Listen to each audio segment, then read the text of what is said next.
2024 జనవరి మాసంలో మేషరాశి వారి యొక్క గోచార ఫలితాలు ఏ విధంగా ఉన్నాయి? 2024 నూతన సంవత్సరం. ఈ సంవత్సరంలో వచ్చే మొదటి మాసం జనవరి మాసం. ఈ మాసంలో వీరి ఫలితాలు అసలు ఏ విధంగా ఉంటున్నాయి? నూతన సంవత్సర ప్రారంభంలో వీరికి ఎటువంటి ఫలితాలు ఉంటున్నాయి? వీరు చేసే వృత్తి, ఉద్యోగ, వ్యాపారాలు, చదివే విద్య, వైవాహిక జీవితం, సంతానం, ఆరోగ్యం, ఆర్థిక విషయాలు, రాజకీయ యానం, విదేశీయానం, ఈ విషయాల్లో వీరికి ఎటువంటి ఫలితాలు ఉండబోతున్నాయి?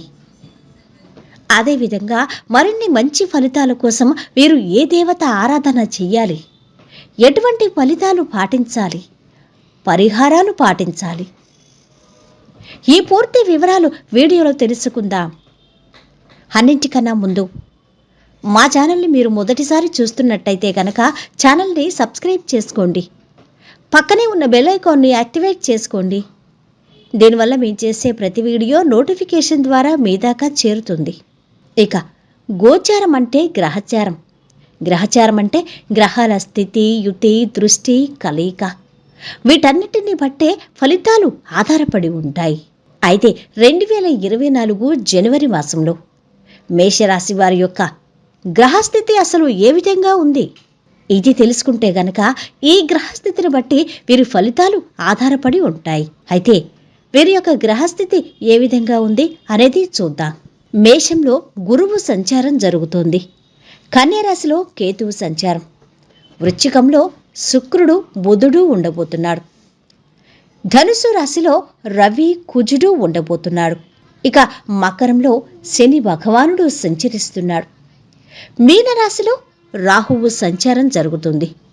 ఇది జనవరి మాసంలో వీరి యొక్క గ్రహస్థితి. అయితే గ్రహాలు ఏ ఏ తారీఖుల్లో మారుతున్నాయి, దీనివల్ల వీరికి ఎటువంటి ఫలితాలు ఉండబోతున్నాయి అనేది కూడా ఇప్పుడు చూద్దాం. జనవరి 8వ తేదీన బుధుడు మారుతున్నాడు. ఇక జనవరి 10వ తేదీ, జనవరి 15వ తేదీ రవి భగవానుడు మకర సంక్రమణం జరుగుతోంది.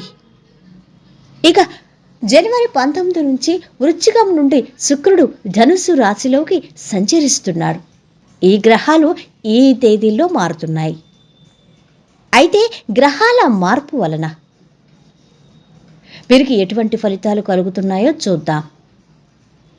గురువు లగ్నంలో ఉండటం వలన ఈ రాశికి మంచి పేరు ప్రఖ్యాతులు ఉంటాయి. ఆధ్యాత్మికత పెరుగుతుంది. సంతానం కోసం ప్రయత్నాలు చేస్తున్న వారికి, సంతానం లేని వారికి మంచి సంతానం కలుగుతుంది ఈ మాసంలో వీరికి.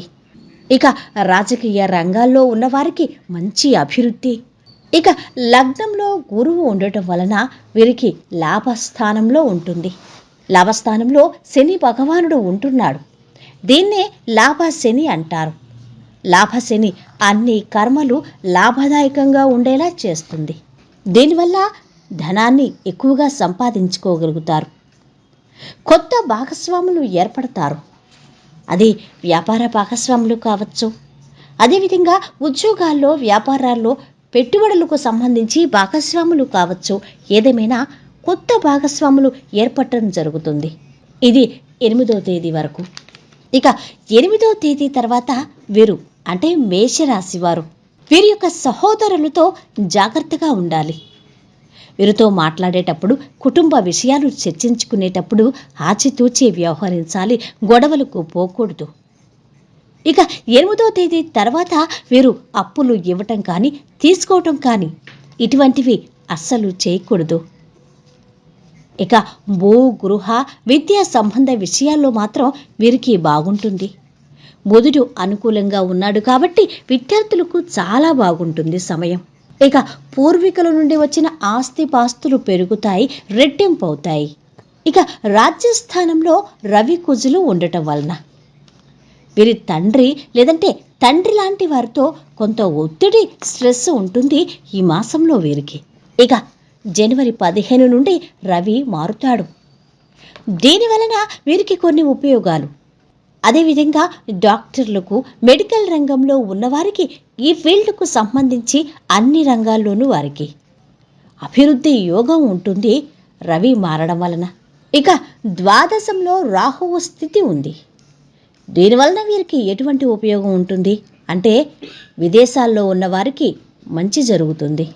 విదేశాలకు వెళ్ళాలి అనుకునే వారికి, ఎప్పటినుంచో విదేశాల్లో ఉద్యోగాలు వ్యాపారాలు చెయ్యాలి అని ప్రయత్నిస్తున్న వారికి సమయం అనుకూలంగా ఉంది.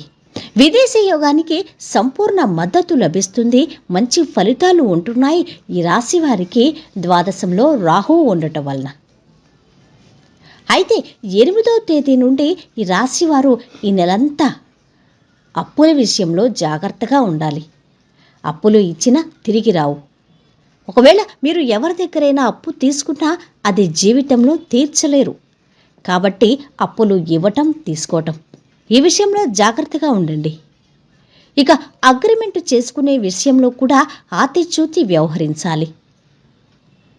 కాంట్రాక్ట్ చేసుకునే విషయంలోనూ అన్ని విషయాల్లోనూ జాగ్రత్తగా ఉండాలి. ఇక అన్నదమ్ములతో ఈ మాసంలో జాగ్రత్తగా ఉండాలి. ముఖ్యంగా జనవరి 8 నుండి ఈ నెలంతా. ఇక వీరు చేయవలసిన దేవతారాధన, సూర్య భగవానుడిని చూస్తూ సుబ్రహ్మణ్య స్వామి వారిని ఆరాధించాలి. దక్షిణామూర్తి యొక్క స్తోత్రాలు పఠనం చేయాలి. ఇక రవి సంక్రమణం రోజు జనవరి 15 తారీఖు. ఈ తారీఖున ముఖ్యంగా మేషరాశి వారు ఒక పరిహారం చేసుకోవాలి. దీనివల్ల అద్భుత ఫలితాలు సొంతం చేసుకోవచ్చు. ఏంటంటే ఉదయమే సూర్య భగవానుడు ధనుస్సు మకర రాశిలోకి ప్రవేశిస్తాడు. ప్రధానంగా మకర రాశి కర్మస్థానం. కర్మకు సంబంధించిన రాశి మకర రాశి. కాబట్టి మకర సంక్రమణం రోజు ఉదయం లేవగానే మీ కాలకృత్యాలు తీర్చుకొని ఇష్టదైవాన్ని మనసారా స్తుతించాలి. ఇష్టదైవాన్ని పూజించాలి, నమస్కారం చేసుకోవాలి. అదేవిధంగా పితృ నమస్కారం చేసుకుంటే కూడా చాలా మంచిది. అదేవిధంగా ఈరోజు స్వయం పాకాన్ని దానంగా ఇవ్వాలి. అనగా బియ్యం, కందిపప్పు, ఎండుమిర్చి, మిరపకాయలు ఇటువంటివి స్వయం పాకం అంటారు వీటిని దానంగా ఈరోజు ఇవ్వాలి. అంతేకాదు ఈరోజు ఉపవాసం ఉండటం వలన చాలా మంచి ఫలితాలు ఉంటాయి. ఇలా చేయటం వలన ఉద్యోగాలు రాని వారికి, ఎప్పటినుంచో సరైన ఉద్యోగం లేని వారికి మంచి ఉద్యోగాలు వస్తాయి. ఇక నిరుద్యోగ సమస్యతో ఉన్నవారికి, ఏ పని చేసినా మాకు కలిసి రావటం లేదు అనుకున్నవారు ఈ మంత్రాన్ని జపించాలి. ఓం శ్రీ మాత శ్రీ మహారాజ్ఞ నమః. ఈ మంత్రాన్ని 1 గంట పాటు జపించాలి. ఇక సంపదలు లేని వారికి, ఆర్థిక పరిస్థితులు అనుకూలంగా లేనివారు ఓం సంపత్కరి అనే మంత్రాన్ని జపించండి. ఇక అనారోగ్య సమస్యలతో బాధపడుతున్నవారు సర్వవ్యాధి ప్రసిద్ధిని, సర్వమృత్యు నివారణి అనే మంత్రాన్ని జపించాలి.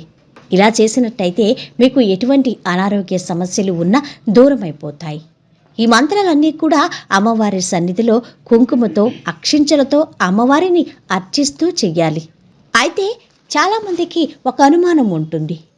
ఇంట్లో ఎవరైనా చనిపోయినా 1 సంవత్సరం వరకు దీపం పెట్టకూడదు, ఏ విషయాలు కూడా అంటే ఎటువంటి పూజాది తత్కార్యాలు చేయకూడదు అని. అయితే ఎవరైనా కానీ ఒక మనిషి చనిపోయిన 11 రోజుల తర్వాత ఆ మనిషి అన్ని కార్యాలు చెయ్యొచ్చు. ఇంట్లో దీపం పెట్టచ్చు, పూజలు వ్రతాలు అన్నీ చేసుకోవచ్చు. ఇలా చేయటం వలన వీరికి శుభ ఫలితాలు చేకూరుతాయి. ఇది మేషరాశి వారికి నూతన సంవత్సరంలో అనగా 2024 జనవరి మాసంలో కలిగే ఫలితాలు. వీడియో నచ్చితే లైక్ చేసి షేర్ చేయండి. మరిన్ని వీడియోస్ కోసం మా ఛానల్ని సబ్స్క్రైబ్ చేసుకోండి.